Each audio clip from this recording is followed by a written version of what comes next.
Well, hey Josh, how's it going? It's going good. Good. So we are here. We're here with Josh Branham, and we are talking about his book, "What Are You Waiting For? A Young Leader's Guide to Changing the World." And Josh, in your book on young leaders, you have a chapter on innovation, how young people are naturally positioned to be innovators. And you write this. You say a person who has been doing a task the same way for 30 years typically can't imagine a different way of doing it. Can you give an example from your own life of how being a young church leader has allowed you to innovate? Yeah, so that's the thing about innovation. I would say a misconception is that somebody has to be super creative in order to be an innovator, right? They have to be an inventor, something like that. But actually, it really just comes from somebody who can ask at times, what's the obvious question? Well, why are we doing it this way? Or, like, what if we tried this? Or, just kind of something that hasn't been explored because, I think sometimes the longer we all do something and somebody shows up and just intuitively does it differently, we automatically think, no, you're doing it wrong. But really, they're just not doing it the way that we've always done it. And sometimes somebody showing up and asking the obvious question or doing something a different way actually leads to some really cool innovation. So one example I can think of, and I haven't always, not every innovation or experiment that I've tried has worked. I'll just say that really honestly. But Well, and one, actually, and let's pause for a second. Let's also get on the table. There are some things that shouldn't innovate. What's maybe a something within church life or doctrine or whatever that shouldn't innovate, just to kind of clear that. yeah, I'm talking more Concept. about, yeah, you don't want to, I mean, things that are like agreed to, like with things with doctrine or teaching, right? We're not talking about like coming up with crazy ideas. We're just talking about systems and processes and some of the way that we do things, not what we believe necessarily, right? Yeah. I think of one of the experiments that we've kind of done is with what times that we're going to run our church services, and we've kind of made that we've always done 9:15 and 11 a.m. on Sundays, but then we have to add a third service. And it's like, well, when are we going to do the third service? And we've actually tried in the last 12 months three different configurations of a third service. And the first two haven't worked great, right? We tried a Thursday night service, and there were some cool parts about that. There were some things we learned from that. But then there was a difficulty in adding kids' classes at that. So then we moved it to a Sunday afternoon, right? That sort of thing. And then that was cool in some ways, but then it was actually less effective in other ways. And so then now we have a Sunday at 5 p.m. So that would be an example of like, not necessarily an innovation, but an experiment and just kind of learning and iterating, right? In most other fields, we recognize the power of different iterations and like learning each time and growing and getting better. And I think we need to do that in the church. And I think young people are really positioned for that. One innovation I can think of that really worked well was we used to run some different classes at our church. We had a baptism class for anyone who was interested in getting baptized. And we would also have a church membership class. And I was responsible for leading both of those. And so every like 4 to 6 months, kind of as often as people were interested or as we had signups, buy a pizza. I'd kind of do the whole like buy a pizza, here's the handouts, and I would run this class.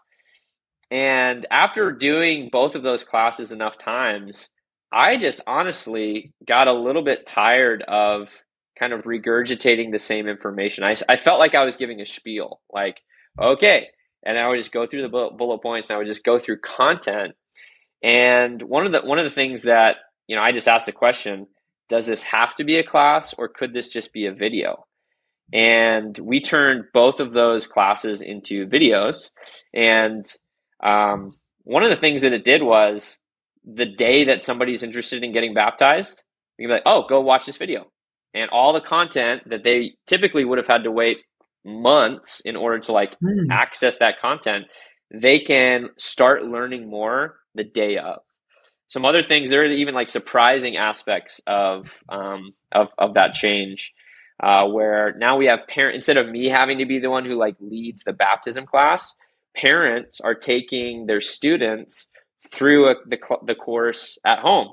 And so it's actually decentralizing like the discipleship from being like the pastor disciples the church to now parents are discipling their kids, all sorts of Mm. uses like that. And since we made both of those changes, not that those changes alone, but we've had um, 10 times the amount of partners joining our church, and close to that the amount of people getting baptized. Like we're just seeing that stuff happen a lot more regularly, as opposed to you've got to wait until Pastor Josh can give the class and then you'll be able to do it. But that innovation really came from me being pretty new, and in some ways being tired of having to lead a class and being like, well, is there a different way to do this? And that's the power that a young, inexperienced person has when they come to a problem, is they can actually imagine. I can see a lot of maybe seasoned leaders being in that same situation and be like, well, of course we're going to keep doing the class because we always do the class.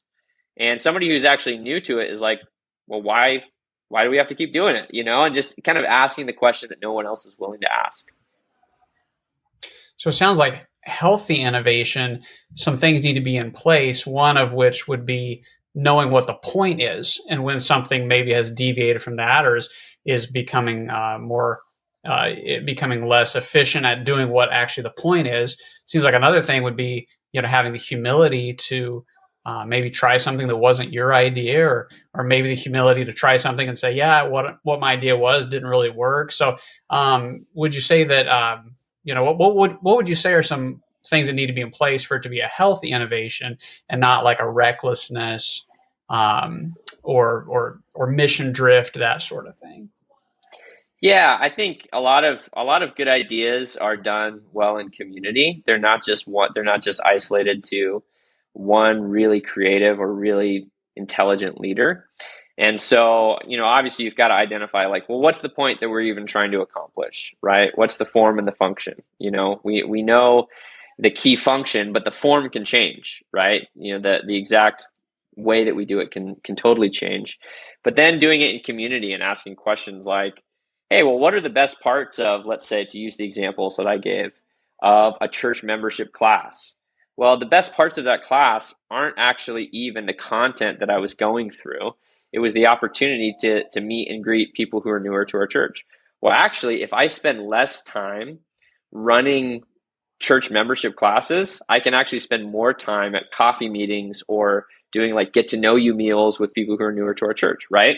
And so like recognizing like what are the best parts, what are the worst parts, and then having those conversations in community, right? Whether it's coworkers, fellow leaders, whether it's even people that you're people who are participating in the kinds of things that you're talking about, right? A lot of like every like successful restaurant that I know, they're like, give us a survey, fill out this survey, and we'll give you a gift card. Well, why are they doing all these customer satisfaction surveys?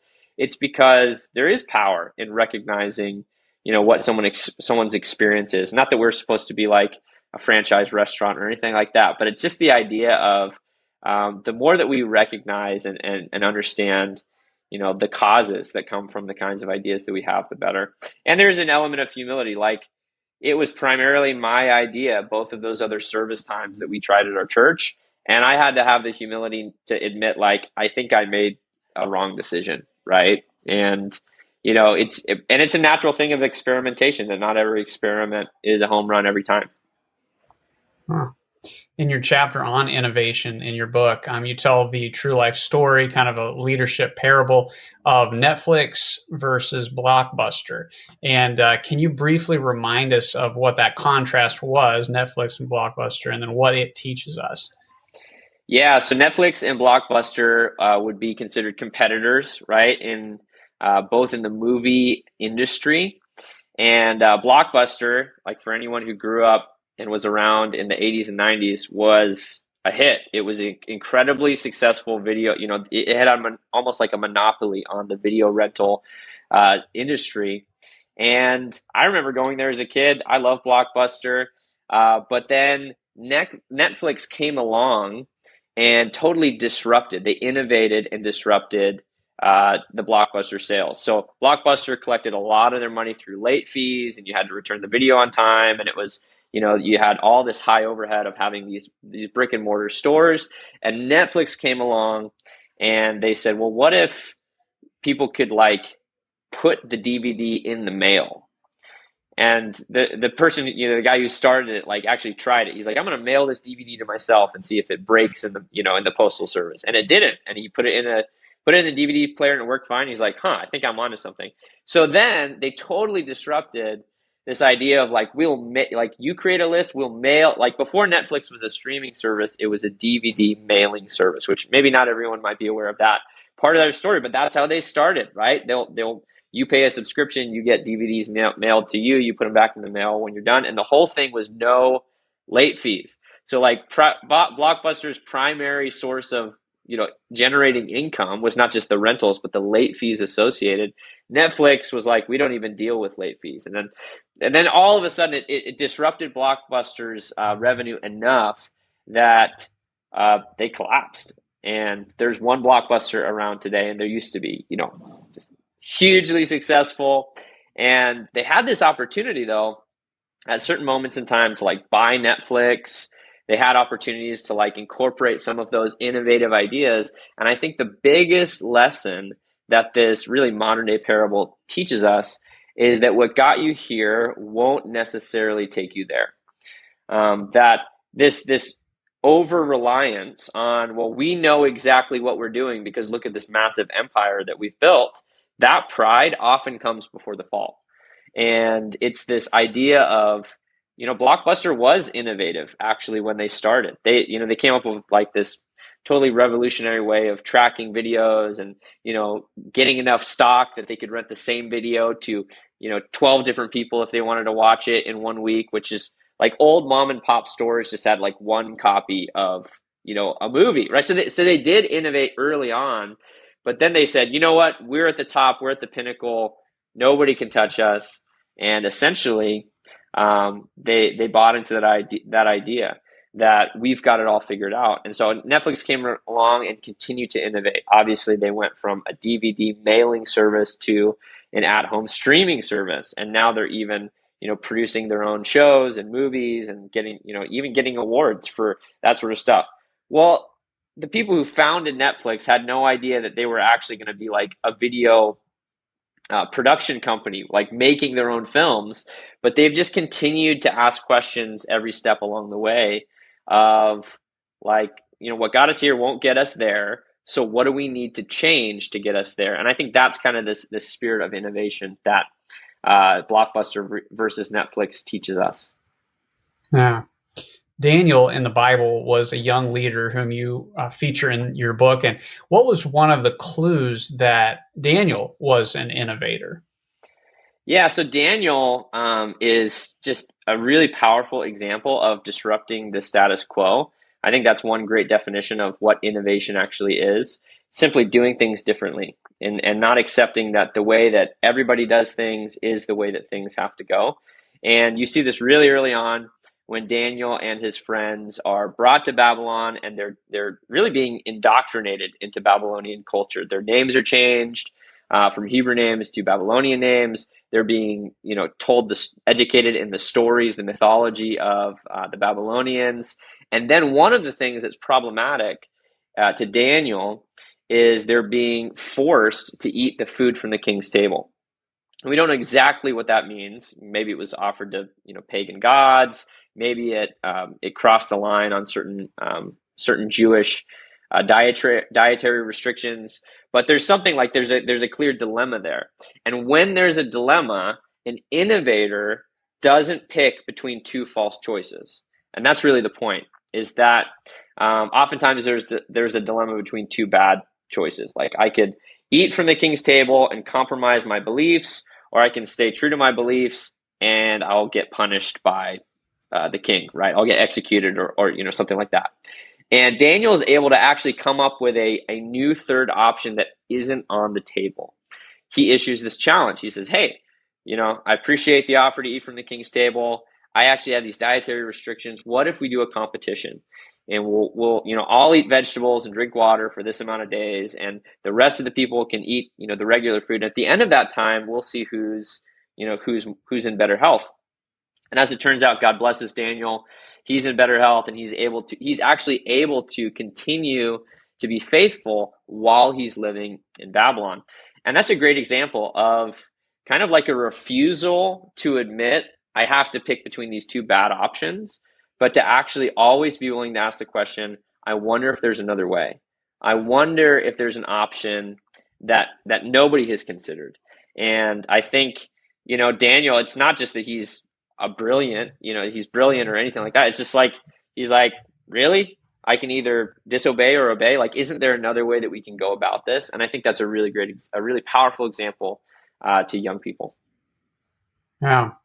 In your chapter on innovation, one of your pieces of advice is to change the game. And I really appreciated this section in that chapter, and I'd like you to kind of expound on that. What do you mean by changing the game? Yeah. So one of my favorite metaphors for leading an organization is that at every step along your journey as a leader, as you grow or as things change, the game actually changes, right? And so this is similar to that Blockbuster idea, that Blockbuster was trying to use an old playbook to deal with new problems. And so think about if you were playing golf, that's like a solo sport. You're playing by yourself, right? And then all of a sudden you're like, hey, we're going to go later this afternoon. We're going to play tennis. That's a two-person thing. And then you move from there and you're like, well, now we're playing football. Those are three very different sports with three very different like styles of play and rule books and all of that sort of stuff. And one of the great lessons in leadership is you have to always be willing to ask the question, like, what game are we playing? Like, have the rules changed? Have things changed along this journey? And we need to adapt to it. But what the innovator does is they actually say, I can influence changing the game. I can disrupt the game. I actually have influence to suggest to somebody who's playing tennis, hey, why don't you come over here? We're going to play football, right? And you can make intentional decisions as an innovator to change the game. So just to use like an example from the tech world is the concept of a smartphone, right? Steve Jobs, Apple, iPhones, all of that sort of stuff. The concept of removing buttons is a game-changing idea, right? Because before that, like when I grew up, like phones, they had buttons, right? You press buttons and it was like the whole thing. Well, now phones, like you can watch videos on them. You have these touch screens, you have all this sort of stuff. And at the time, I even remember thinking when like where's the button? Like everyone's like, where's the buttons? That's the dumbest idea ever. Well, as it turns out, like try to find a phone today with buttons and you'll be hard pressed to find one. And that's because, Steve Jobs and Apple, they changed the game with that. And that's really all I'm suggesting with that is that young leaders have the opportunity not just to discern what game am I playing, like have the rules changed, but they can actually be catalysts for making decisions that change the game. So let's bring in the idea of the spiritual world and our spiritual enemy, the devil. What are maybe some, I don't know, false dilemmas that he presents us with? What are maybe some games that he that he presents us with that we as innovative Christians can say, hey, I'm not going to play by those rules. I'm not going to play that game. Can you think of an example like that can give us a picture of that healthy innovation? For sure. I can think that one that many young people might face is the dilemma in reaching their friends for Christ. And you kind of have this dilemma similar to Daniel of like, I want to be faithful. I want to be a good Christian. I want to be righteous. I want to be holy. So I can't associate with those people. That would be one dilemma, right? One option on that side. On the other side, it's like, in order to reach them, I'm going to have to participate. I'm going to have to I'm going to have to be a cool enough Christian. I'm going to have to fit in enough that they're going to accept me, that they're going to be able to, I'm going to have to drink a little bit at parties. I'm going to have to, kind of compromise my morals here and there. But then all of a sudden you're like, well, that's not a great option either, because are you really being a light in the darkness, or are you being overcome by darkness, right? So it's this dilemma that I think Jesus speaks to when he calls us to be in the world but not of the world. But not a lot of people are kind of like figuring out, well, how do I actually do that? That's an incredible innovation that I think young people have the opportunity to speak into and to influence. And I think, situationally, it's going to be different for every person. But I think I look at online, the ideas of reaching people on social media. I think of young leaders. I don't know if you've heard of Bryce Crawford. He's in his early 20s. He goes and does kind of street evangelism, but he films it. He posts videos on Instagram and TikTok, right, of conversations he has with anybody and everybody, right? He's having conversations with Muslims. He's having conversations with atheists. He's having conversations at, in all kinds of different contexts. And he's a young guy who's like, I'm going to be faithful, but I'm also going to enter into these spaces. I'm also going to even have like a presence on TikTok or a presence on social media, as opposed to like, viewing TikTok or viewing those things as like, they're all evil, right? And so even to having a TikTok account you're compromising by even participating in that. He's obviously found a way to innovate, to not be forced between two different, this dilemma, but to say, hey, how can I be in the world but not of the world? How can I shine God's light into the darkness? And there has to be an element of like, I've got to be present somewhere, but I also have to stay true to God's standards and to still be righteous. And I think that's a great example of an actual young leader today who's threading that needle, although it is a difficult thing to figure out how to do.